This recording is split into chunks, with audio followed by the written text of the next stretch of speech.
तो वहीं डीडीसी चुनाव जम्मू कश्मीर में हुए, जहां पर जम्मू में अगर बीजेपी की बात की जाए बेहतरीन प्रदर्शन करती नजर आई। घाटी में भी खाता जरूर बीजेपी ने खोला है। डीडीसी चुनाव को लेकर पूर्व डिप्टी सीएम निर्मल सिंह क्या कुछ कहते नजर आए हैं, सुनिए जरा, हमारे संवाददाता ने उनसे बातचीत की। जम्मू कश्मीर में डीडीसी इलेक्शन के रिजल्ट आ चुके हैं। रिजल्ट आपके सामने है।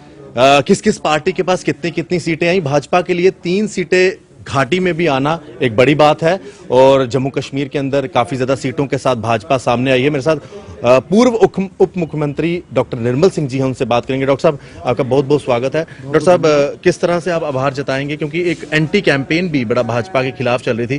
क्या लगता है आपको कि अभी भी लोगों का पूरा ट्रस्ट भारतीय जनता पार्टी और नरेंद्र मोदी जी में? देखिए, सबसे पहले मैं जम्मू कश्मीर के जितने भी मतदाता हैं उन सभी का बड़ा आभार प्रकट करूंगा कि जितने भारी बहुमत से उन्होंने जो मतदान किया है और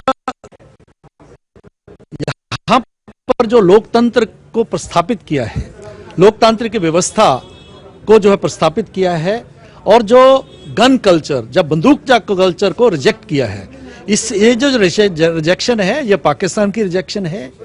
ये उन जो है लोगों की रिजेक्शन है जो कहते थे कि नहीं, जब तक हम जो है यहाँ 370 वापस नहीं आएगी, स्टेट होल्डर वापस नहीं आएगी, 35 वापस नहीं आएगा तो हम इलेक्शन नहीं लड़ेंगे।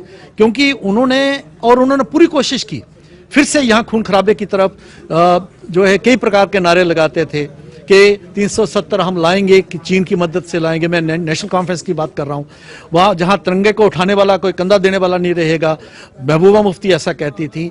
और उसके बाद जब इन्होंने ये सब कुछ होने के बावजूद, लेकिन उनको इलेक्शन में आना पड़ा और इलेक्शन आने के बाद और लोगों ने इतने मतदान भारी मत से जो भारतीय जनता पार्टी को जिताया है, 74 सीटें हमने जीती हैं, 38% जो है हमने वोट शेयर लिया है। और आज जो Bharatiya Janata party versus all हो गया है, क्योंकि गुपकार लाइंस है जिसमें 6-7 पार्टियां, उनको मात्र जो है 32% वोट मिला है जम्मू कश्मीर में। तो इसलिए ये एक इलेक्शन जो है बिल्कुल स्पष्ट करते हैं कि किस तरीके से आज जम्मू कश्मीर की जो राजनीति है, यहाँ के लोगों का जो मानस है किस ओर जा रहा है, ये बिल्कुल स्पष्ट है। डॉक्टर साहब, मैं कल सुन रहा था उमर साहब एक जगह इंटरव्यू में बोल रहे थे कि अभी भी उनकी जो 370 की बात है वो जायज़ है, और वो कह रहे थे कि कश्मीर में जो गुपकार अलायंस को वोट मिला है, इसका मतलब लोग इस चीज़ से सहमत हैं कि 370 वापस आना चाहिए। आपको लगता है कि अभी भी गुपकार जो अलायंस है उनके दिमाग में जो ये बात है 370 के वापसी की? हालांकि आपके एक लीडर जो सेंटर से आए थे उन्होंने ये कहा था कि 370 दफन हो चुका है, वो वापस नहीं आ नहीं सकता वापस। देखिए, ये मुंगेरी लाल के हसीन सपने हैं और 72 साल इन्होंने जम्मू कश्मीर के लोगों को, कश्मीरियों को जो गुमराह किया है, ये फिर कर रहे हैं। लेकिन इस बार कश्मीरियों ने भी इनको रिजेक्ट किया है। आज वहां पर भारतीय जनता पार्टी सपोर्टेड जो इंडिपेंडेंट्स हैं और बाकी जो अपने तौर पर खड़े इंडिपेंडेंट्स हैं वो ज्यादा हैं, गुपकार से ज्यादा हैं। उस तरीके से भी आप देखें ना, जम्मू में तो इनका हमने सोपड़ा साफ कर दिया है, चाहे कांग्रेस है, चाहे नेशनल कॉन्फ्रेंस, चाहे पीडीपी है। अच्छा, लेकिन कश्मीर में भी इंडिपेंडेंट्स ने और भारतीय जनता पार्टी का वहां जो खाता खुलना जो है उसने सोपड़ा इनका साफ कर दिया है। और इनको अभी जो है जो इनकी राजनीति रही है, इससे जो है इनको जब नहीं बदलेंगे तो इनका सफाया होगा। कि आज इनको लोग पूछ रहे हैं, भैया आप जो कह रहे थे कि अगर 370 टूट गई, जम्मू कश्मीर का रिश्ता भारत से समाप्त हो जाएगा, यहाँ खून की नदियां बह जाएंगी, वो कहते हैं कहाँ हुआ? आपने 72 साल हमें गुमराह किया है, आपने यहाँ विशुद्ध राजनीति की है और ब्लैकमेल की राजनीति की है। इतना पैसा केंद्र ने आपको जो है खुश करने के लिए कहाँ गया है?